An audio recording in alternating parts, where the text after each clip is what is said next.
continuing series of which it's now time for Hyderabad. So, Andariki Namaskaram. The Global Bharat Movement was conceived around 3 years ago during the peak of the pandemic, during the darkness of the lockdowns. That's when the genesis of the Global Bharat Movement took place.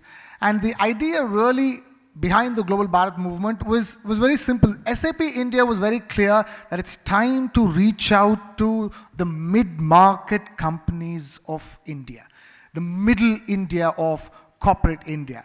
And that essentially was the principal reason, to reach out to them, to help them in their digital transformation journeys, to support them, to give them everything from advice, support, mentorship to technical expertise through their digital transformation journeys, which has become an absolute imperative. Let's face it, it was going to be an imperative just before the pandemic, but then the pandemic sort of hastened that process. Now there is no if, not when. It's all about how quickly can companies go through their digital transformation. Time now for Global Bharat Movement 2.0, so to speak. The Global Bharat Movement 2.0 begins with these roadshows. These roadshows that go from city to city and meets companies, mid-market companies across India. We were just in Visakhapatnam a couple of days ago. We met a host of mid-market companies over there, and now we are, that was Andhra, now we are in Telangana. So, it's a new world out here for middle-market companies. So we are now here. The idea behind Global Bharat Movement 2.0 is essentially three-pronged. There are three pillars clearly mentioned about what Global Bharat Movement 2.0 is all about. And number one is to send out a very important message. From the name itself, it's very clear. Global Bharat Movement. So clearly, the message is about Bharat, the message is about India, the message is about the resilience of India's economy.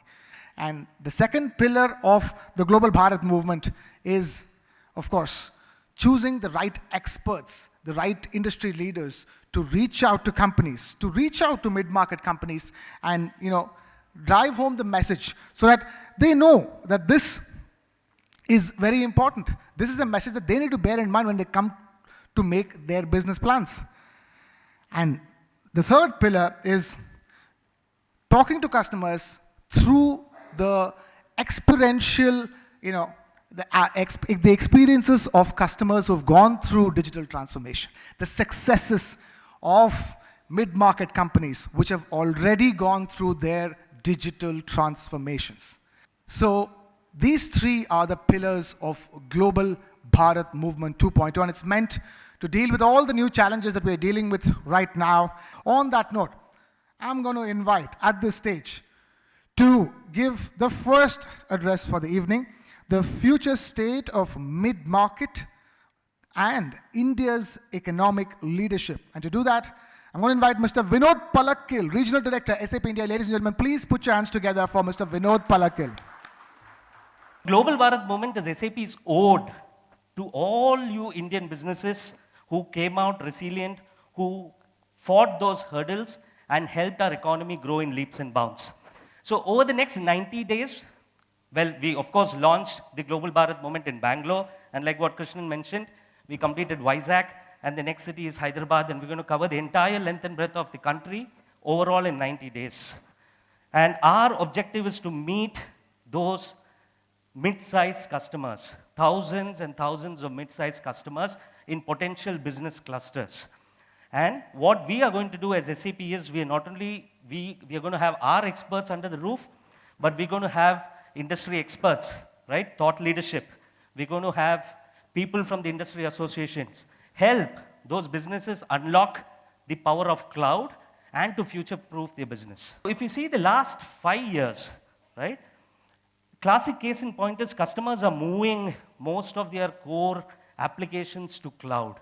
So if you see the slide behind me, the data centers and the capital expenditure on hardware is decreasing year on year, which is a proof point that businesses believe that putting the core application in cloud and let that run while businesses can focus on their core is actually seen throughout, and that's what SAP also has seen in, over the years.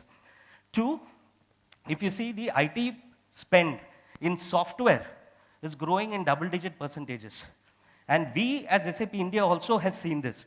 And one other fact which I want to say is, SAP India's mid-market business is not only largest in APJ, you'll be surprised to know that SAP India's mid-market business is largest in the world, right? It's across the world, not restricted to APJ, and that's extremely well our businesses are doing today.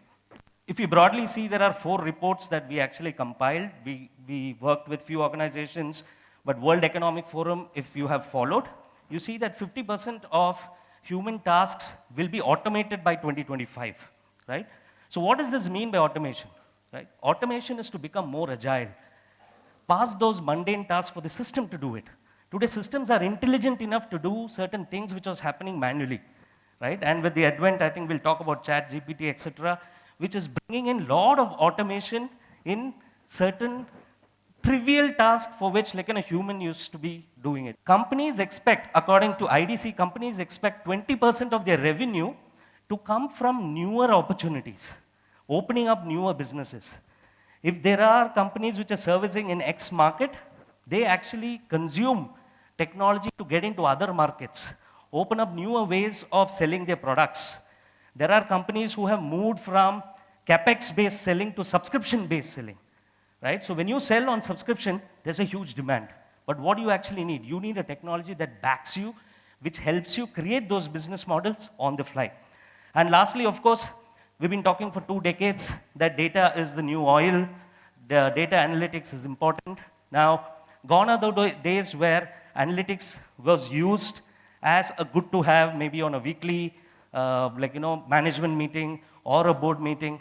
Today, every user requires analytics because it enables not only the users, but the businesses to get a real-time view of what is going to happen.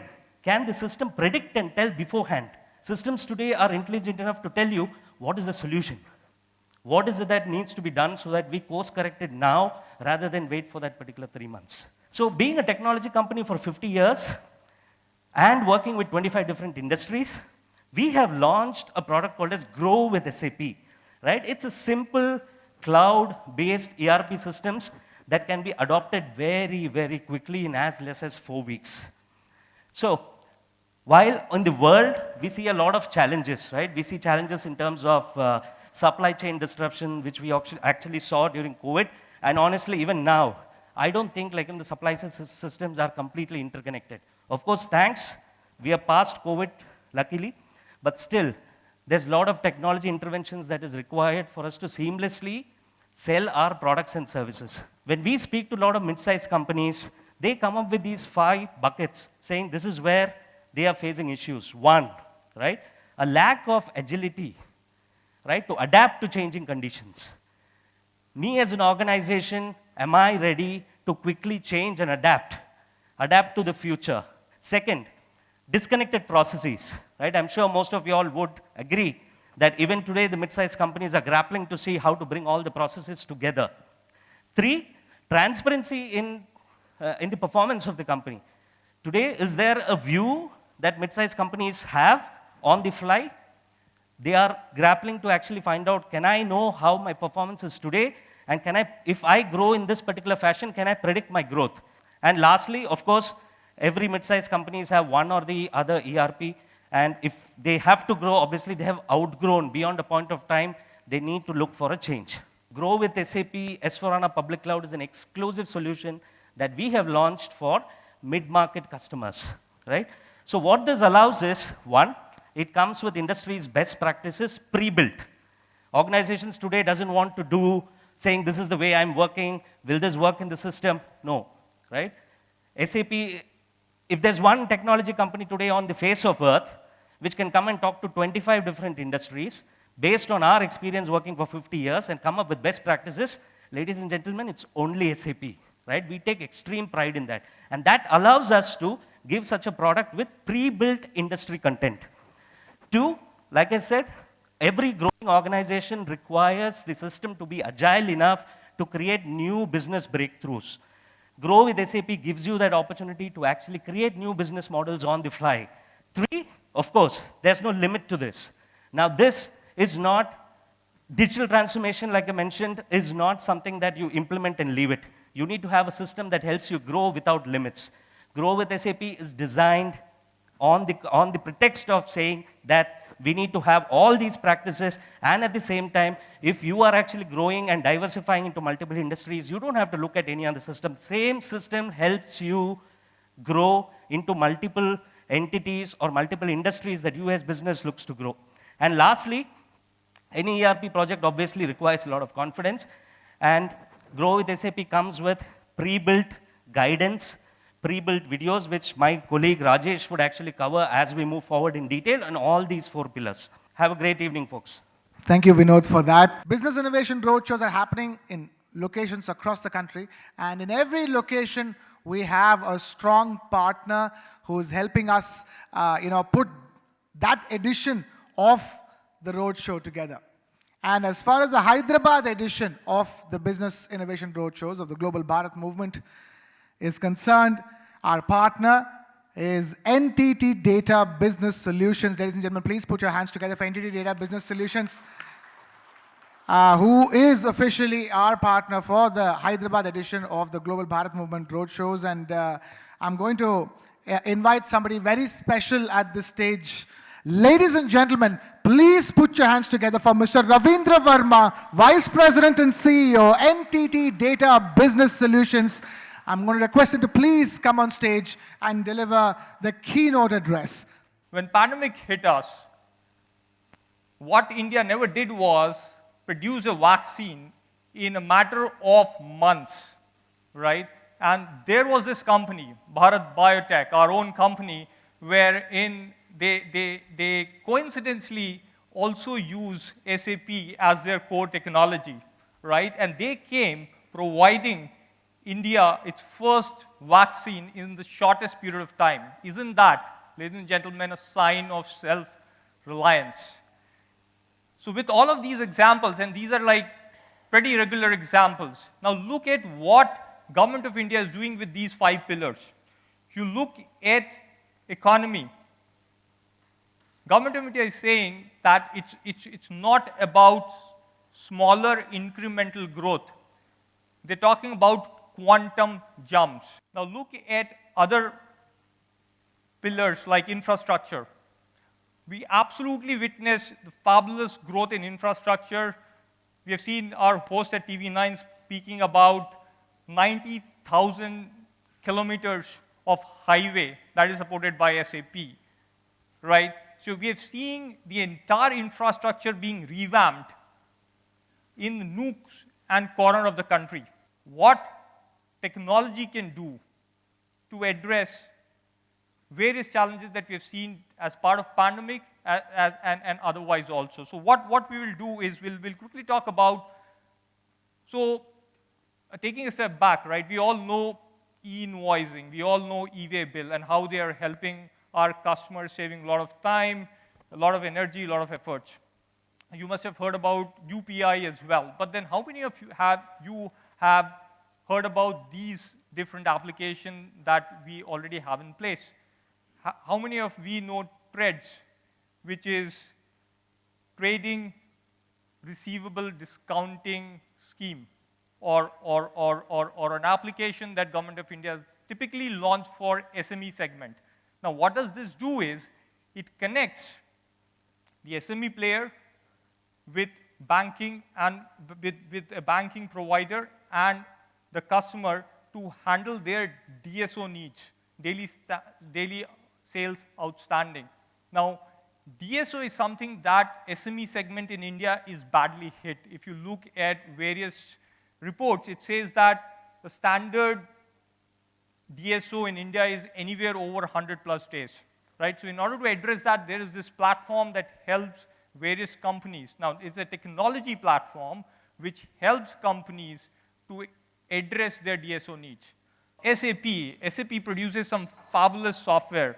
We at NTT, we get a chance, we get an opportunity to implement these solutions at our customer places. We help customer make most out of what SAP produces.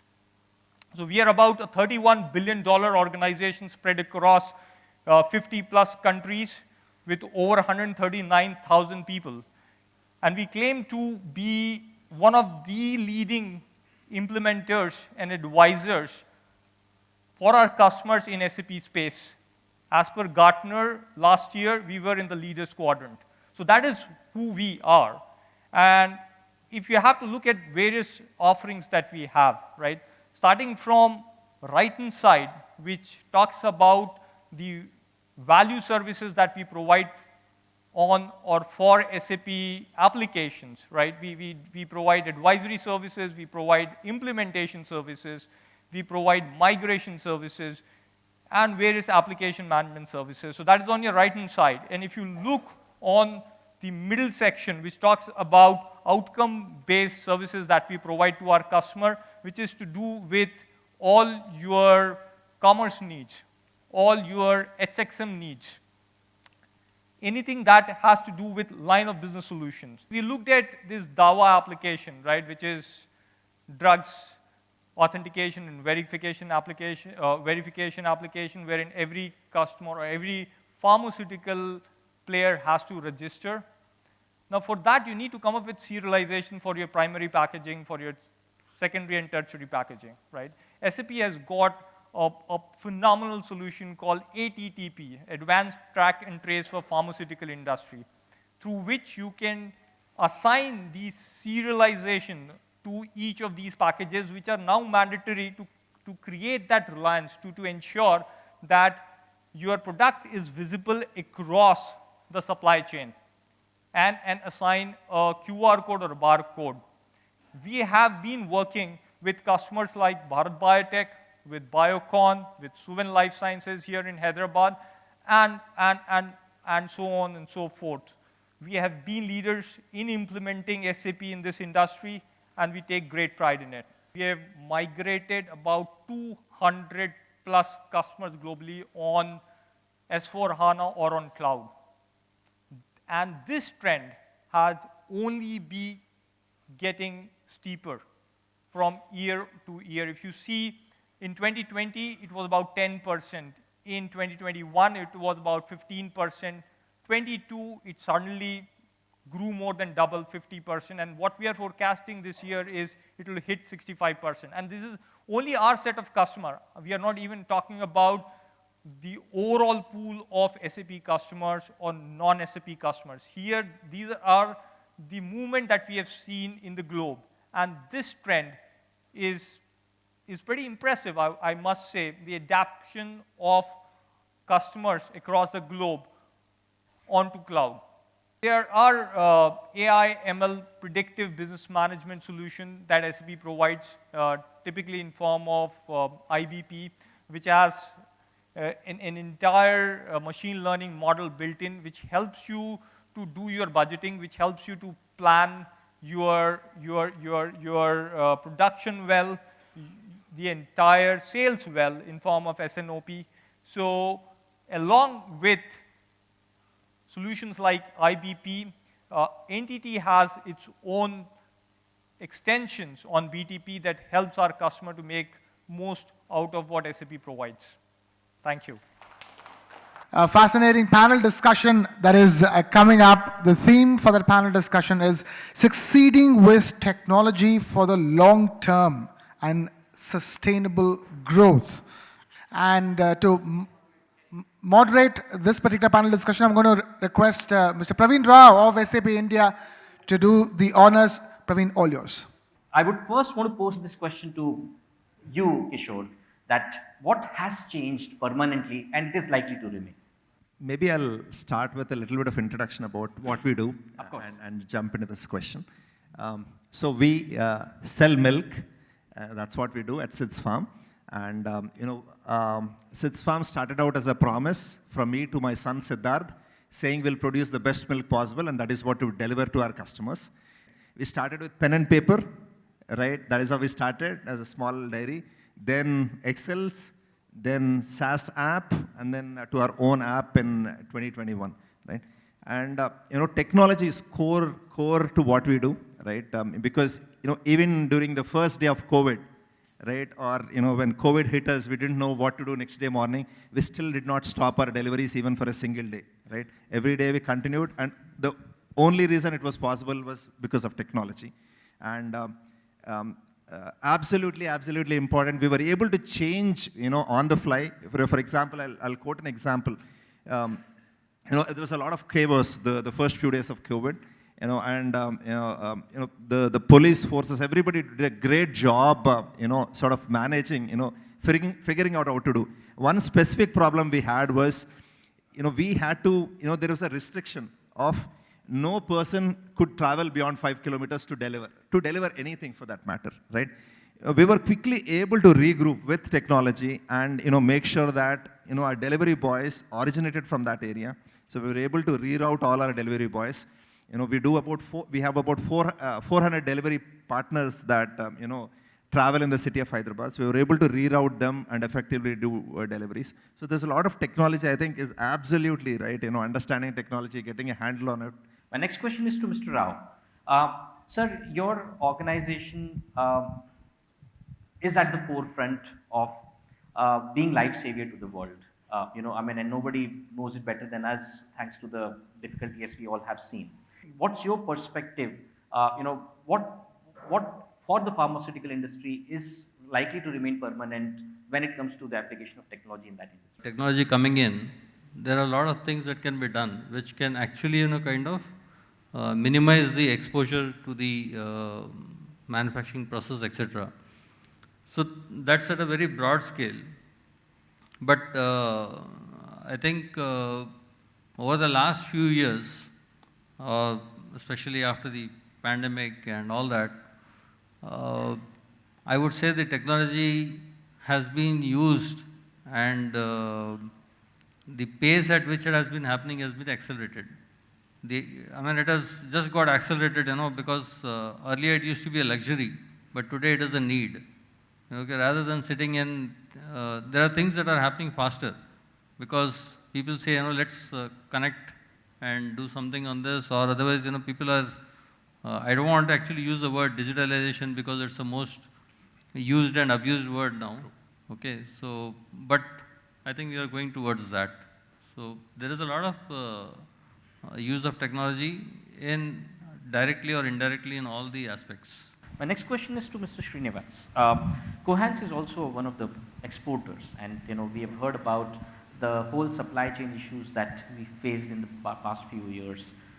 How did your company overcome some of these challenges, and did you see a role of technology there? It's the logistics.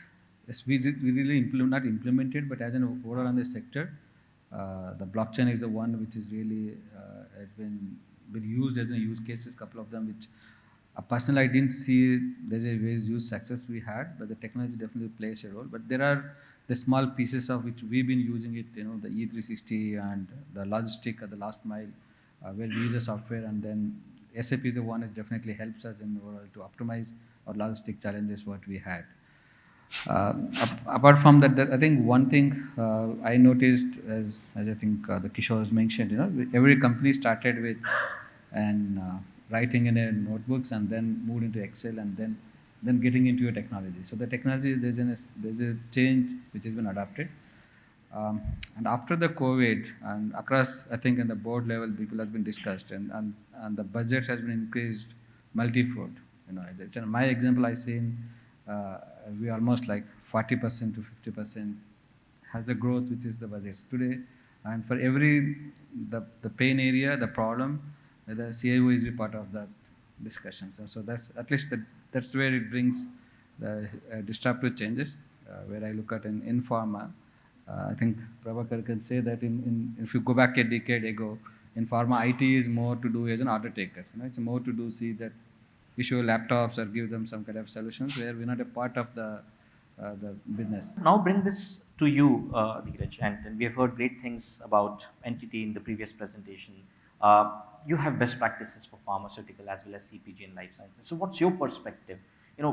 Because as a company, you have been enabler, right? I mean, you've been enabling companies to adopt technology, but what's been that shift? Digital transformation at every level. Earlier, the core was the only focus for all the organizations. Now it could be customer experience, it could be employee experience, it could be their procurement, all entire gamut of things has come under scrutiny, and everyone is looking at getting them onto a standardized platform. So that's the change that I've seen. I would go around very quickly and understand that what is the new meaning of digital transformation, what should be that new meaning of digital transformation and how? Kishore, your views. See, one thing that happened as we started adopting tech is access to data, right? There's so much data that we can look at on a daily basis, right? And there are signals, so there's a lot you can predict. So you keep your overproduction to a minimal, right? So that is one thing. Second, consumer behavior, right? See, one of the things, we operate in the premium space. What do I mean by that is our milk is 25% more expensive than the regular milk. So so when we onboard a customer, right, the first thing that we see is, a banker once told me, right, आपके दूध खरीदने के लिए पैसा होना चाहिए, उसके साथ दिल भी होना चाहिए वो पैसा देने के लिए, right? So the thing is, so what is the meaning of it, right? The customer has to see the value, right, that we are paying, right? I can't just say my milk is thick. See, I have to tell and educate my customer that my milk does not have any antibiotics, it does not have any preservatives. So, so we have to give the value. So how we engage, right? We are looking at it through data. What do we do on the first day when a customer walks into our app? What do we do on the third day? What content do I set him? All of it is curated, right? Because, you have to give him the value. And all of it can be monitored over data, right? And I think there's so much that you can read into, right? And it is only possible through digital transformation. So adopting technology wherever possible, looking at data. When it comes to our industry, I would say that, a document has to be signed. If I'm in a position to maybe a SOP, or it can be a kind of a record which can be signed without me being present physically over there, rather a wetting, a digital signature can be done, or e-signature can be done. Likewise, if the training can be conducted online, okay, and the person can be kind of on the job without people assembling in the classroom and all that, and the effectiveness is also measured, then I think the job is accomplished. When you have data, then you can play around with the data. If you don't have data, you can't play. So I think that's the kind of a foundation stone for this. Totally. Mr. Srinivas, your perspective on this? The digital transformation, as the other speakers said, it actually have three phases. Digitize, convert all the manual activities into any form of digitize, either it's Excel or Word, whatever it is. Then you do a digitization, where you utilize it for consuming for a multi-purpose. And then the transformation, in my definition, is you convert any business process by using a digital tools and digital technologies, so that where it can actually give you direct impact to your bottom line and the top lines. What is the advice? What is the one advice you wish to give to the mid-sized companies in India, or perhaps sitting in this room, that they must keep in mind, who are still kind of fence-sitters and not fully embracing technology? Though you're late, but you're getting the latest. Okay, so in case you are not started, you can start it. Better catch the bus now itself. But again, the wait should not be endless. That something better is going to come. So take the bus and then make the improvements over there. You don't have to go through the rigmarole of all what we have done, like on-premise and then going to kind of hybrid and then moving to cloud and all that. Today you have a lot of things like the book by Bill Gates, Business at the Speed of Thought. Okay, today you can actually get started at the speed of thought itself. We should learn from other mistakes, not for one. As I think one of the presentation, I think Vinod's presentation mentioned, 50% of Fortune 500 companies has been, not been seen today just because they're not adapted innovation or the technologies, right? So similarly, it comes to in our industry in pharma. We are not there in the space or not in the market if you don't adapt the technology, and even our regulatories, the compliance and both statutory as well as the regulatory compliance, they demand to be adapted to the technologies, because that brings a transparency and more visibility to the regulators as well as the businesses. Thank you for that. As a business, you have multiple steps where you need to adopt technology. Start with the most important one. In our case, we went with the customer-facing app or the customer-facing journey is where we put our first focus in. Production systems are coming in later, so we know that is how we are tiring our money, right? So digital transformation, we're doing it in steps. Put the biggest value where you would get is where you should do the digital transformation first and follow the rest of the journeys. Being agile is one of the key things. Innovative, be ready for change. I think these are the two things that will help you, not be in that list of Fortune 500 companies that have gone out of business. Thank you so much. Thank you.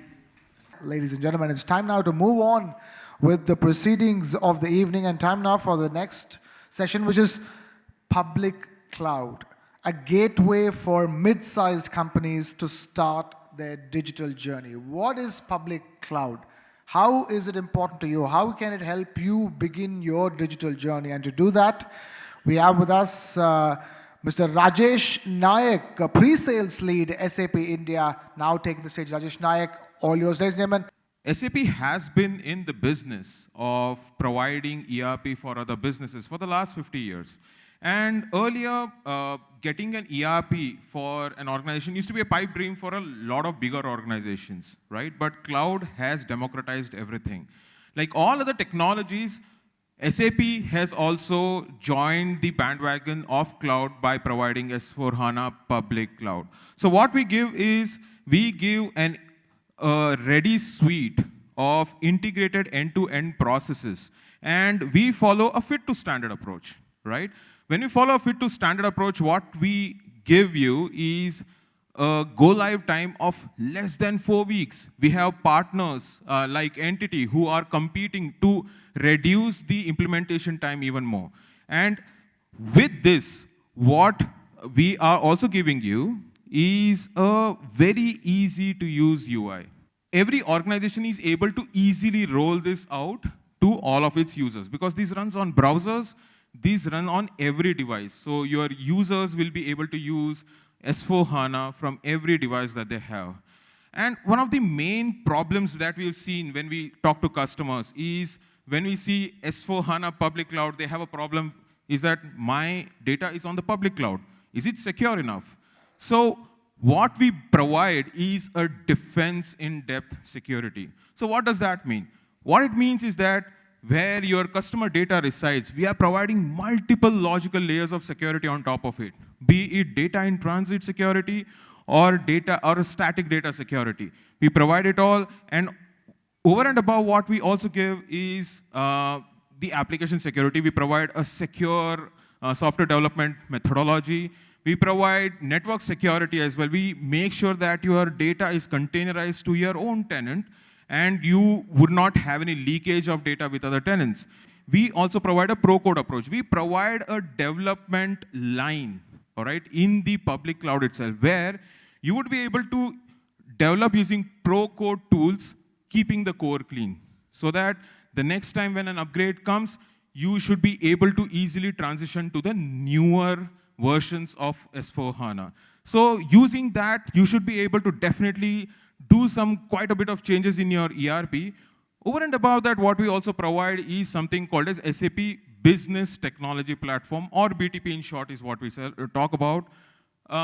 So BTP is nothing but a whole host of microservices that we provide, wherein you would be able to create your own applications, you would be able to create your own breakthroughs. And once everything is set, let's say you have a business which needs to probably, it needs to expand into newer geographies, right?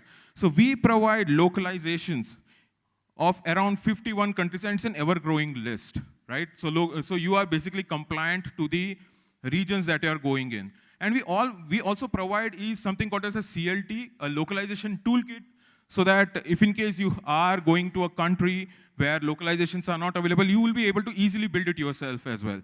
And another thing what we also cover is that, let's say you want to diversify your business into newer industries. So here, what SAP provides is the kind of structure that it provides, the kind of processes that it provides, it is able to cater to a lot of industries. So let's say you are having a real estate industry and you want to get into professional services, you would be able to run both the processes in the same box. That's the kind of scalability that we provide. So that, and hence, that's the reason we call it Grow with SAP, because you start small, you consume in smaller pieces, and then you are able to grow without limits, right?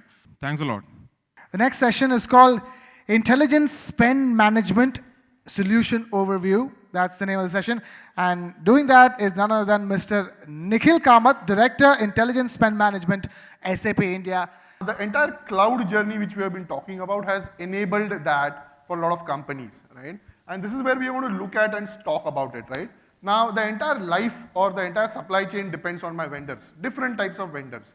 I have manufacturers, I have consumables, many other things. And any one of them is missing or any one doesn't show up with their delivery, my entire supply chain is disrupted, right? It depends on all of them. Now, if you see at the left side, there is something called as an alert feed.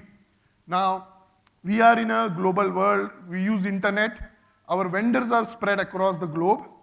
At any point of time, any news about my vendor happening at their country, can I know sitting here in Hyderabad that this has something been reported, right, at any point of time? And this is where can I get these alerts? Now, these alerts may be a risk, they may not be. But can the internet tell me that this news was reported about your vendor, maybe in Siberia or whatever, whoever is there, right, supplying some oil components. Now let's just go and search Schneider Electric from my database. One of the aspects I want to look at my risk exposure. Now this is the entire risk exposure information about Schneider Electric, whether it's regulatory, environmental, operational and all. Now who is providing this me? Is Schneider providing me? Yes, I can capture it in questionnaire form. But is that data reliable? I don't know. This is all coming from third-party data. Today, we have a lot of third-party vendors who assess, right? Now, one of the examples we'll look at, if you scroll up, Ankita, let's go to environmental and social. Now, EcoVadis is one of the top-rated environmental data provider about your vendors and all. Now, instead of going to EcoVadis site, can I see this entire thing about EcoVadis in one place, right? As you can see, this is the entire environmental risk and score given by EcoVadis coming into my dashboard, talking about environmental, labor, human ethics and everything, right? And then I can go into deep dive at the bottom level, more details, and I can click the scorecard link, which gives me further details about what EcoVadis is providing me about this vendor, right? And this is where I can go into more details about it, right? So this is the entire information. If you scroll down, I get a snapshot on further deep dive. I have the entire registration information with the approval workflow, who approved it, who invited it, entire audit trail. I can take a snapshot of it and give to any of my auditors, right? Again, it's a compliance aspect. There is a cost associated with it.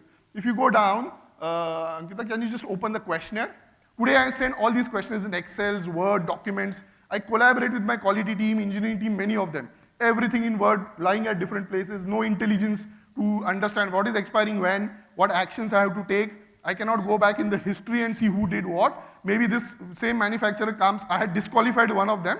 6 months down, the same manufacturer comes in and I again rerun the process because my team has moved out or they approached a different plant altogether, right? I don't have that history remaining. So historical data, the data which you transact also acts as an intelligence.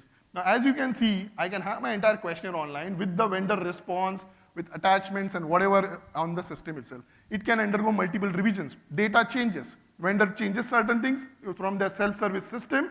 It comes to me for approval, I approve it, right? So my data from a compliance perspective remains this. The next part is, yeah, I do supplier management, supplier risk. Now I am also negotiating with them, right? The next part is negotiating. Can I know what is the typical award trend for a particular category I had done? Again, this comes back to my cost analysis, right? So do I have a trend analysis created on my awards done over the last 6 months, last 1 year, last 2 years? Do I know how much actual savings I have done based on whatever is my parameters I have set to decide the actual savings, right? Similarly, what I am sourcing, some of my top 5 commodities, how many suppliers are being invited? Input tax credit, another regulatory factor. Now, Government of India announced that from 1st of January 2023, the entire supplier base or any companies whose revenue is 5 CRs and above has to mandatorily file an IRN. By end of 2023, it's going to be 1 CR and above. Virtually the entire MSME base is going to come into this, right? Again, apart from that, government also says you have to pay the MSMEs within 45 days, else they can charge you an interest rate. How do I ensure my invoice which is going to come is compliant from all sense, not just from a PO perspective, not from a GR perspective, not just from the service entry perspective, even is it compliant with respect to the GST aspect. So this is where I would like some insights to be given to the vendor so that they take they do accurate transactions. This acts as a reference system. Now, this all vendor is doing, but what about the insights now coming from this entire transactions to me as a buyer? Now, this is where you have a buyer-specific insights as well, right? We'll move into the buyer-specific insights. So how many, if you look at some of the statistics, if I want to run a statistic about all my vendors, all my purchasing organization, all my company codes, and see how many purchase orders I have sent, what are the total purchase order, how many vendors I have sent it, right? How many of them are rejected by the vendor, how many of them are new, shipped, changed, invoiced, partial, and I can go into the details of it, right? Similarly, who are my top 5 vendors with whom I am transacting from a purchase order value? This is the insights which are really required by organizations to really take calculated calls, because there are so many things happening at the same time, you can take intelligence call. And this is where technology comes into picture, primarily to give you this insight. And now this is not the tool you are using. You can see this. This is data insights coming from third parties, from the internet, and your system historical information, all coming together to tell you that this is the data which has come in, you take now actions on it, right? You go do the intelligent work. Don't waste time in the clerical part of entering data and all. This is where the cloud is coming together to give you the right insights, right? Thank you very much. The last and the final session, we have secure your SAP implementation. That's the final session we have. And to do the honors, let me please invite Mr. Umesh Jagdish, Regional Lead SAP ALM, on stage. So SAP Cloud ALM is a SaaS-based application lifecycle management. For those who don't know about application lifecycle management helps in entire application lifecycle, which means when you start the any product implementation and you do the operations and even in the phase of maintenance, right? We from SAP provide SAP Cloud ALM as part of the enterprise support contract that you already have with any products that you have bought with SAP, completely free, which means you don't need to pay for this. It's absolutely free, part of the contract. We have 2 main pillars here. One is the implementation, the other one is the operations. Implementation helps you during the course of the implementation of any products that you wanted to implement. It could be an S/4HANA cloud or it could be ISBN, the Ariba, right? So we provide the best practice content. I will cover this in the demo. So what are we achieving with this? We provide the accelerate time to value. We provide the best practice content. Today, if you are implementing SAP S/4HANA public cloud, we have the SAP test automation suite, which is already integrated, where you will get the whole lot of test scripts embedded in Cloud ALM and you can do the testing. So this is the SAP Cloud ALM project management dashboard. What you get here is the entire view of your project, of exactly your project and what is the phase and what is the status of your project. Not just this, you also get a user specific view. Say if I have logged in, what is the task that I have to do that is available. I can go to that particular task and then I can execute. We have a lot of reports in terms of test management, in terms of requirements, in terms of solution scope, and whether you are, what is the task that you need to do for this week, right? So that is the recommended task, so that your project is in, it's not getting into a red state. There are 20% gaps. If you see that, okay, there is something that I need to develop, we have a requirements that you can create over there, and you can create a user stories, you can create a subtask task, and end-to-end traceability can be done. Now let's talk that I have implemented the solution, right? Now I would like to ensure the scope of implementation which I have already done and how is my business processes performing.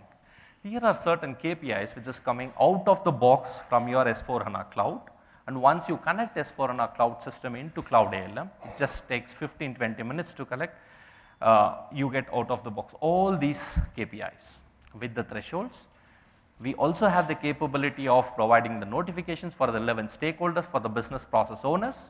And of course, we also have the capability of creating an incident in your incident management, plus the email notification as well, right? All these KPIs that you see, it's again an interactive, which means you can click on that every document, you can go to these purchase order items created, which is 6,231, and I'll be able to download and I'll be able to send it to my functional lead saying that, okay, these are all the outstanding invoice order, can you please look into it? There are a lot of integrations that we can talk about when you are implementing any solution for that matter, SAP to SAP or SAP to non-SAP. Let's take the example of an ISB and S4HANA. If you are doing a guided buying, we have a purchase requisition which is created from the SAP Ariba to S4HANA. And how is this data replication happening? Say I am buying a laptop and I go and create a purchase requisition in my Ariba system, and that has to be replicated in S4HANA. We also have a capability of tracking, say one of your employee calling to your call center or a IT team and say that, okay, I have raised this purchase requisition. And there could be an error that the employee who has selected the supplier or the vendor is not available in your S4HANA system. This can be tracked. This message will fail in your S4HANA system, right? And it clearly says that the vendor is not available or the supplier is not available. Then obviously then we have a automatic reaction which takes that in BTP workflow management. It triggers a workflow to your BTP or a business process expert saying that, okay, there is something which has failed in the business process during the creation of. So what are we achieving here? We are proactively looking into the possible error and the exception and anomalies which is happening in your entire end-to-end business, and then we are proactively trying to solve the issue before even the employee or the end user is getting impacted without the SLA. And of course, whatever we are talking right on the Signavio, Tricentis, Cloud ALM, everything is part of your enterprise contract. Thank you. All right, and with that we have officially come to the end of the proceedings for the evening. And now, in fact, the most important part begins where we all talk to each other and interact and, continue the conversations that were had here on stage. And with that, I'm going to thank all of you for joining us. Ladies and gentlemen, a big round of applause for all those of you who have taken time out to come here for this evening. A very important evening for all of us.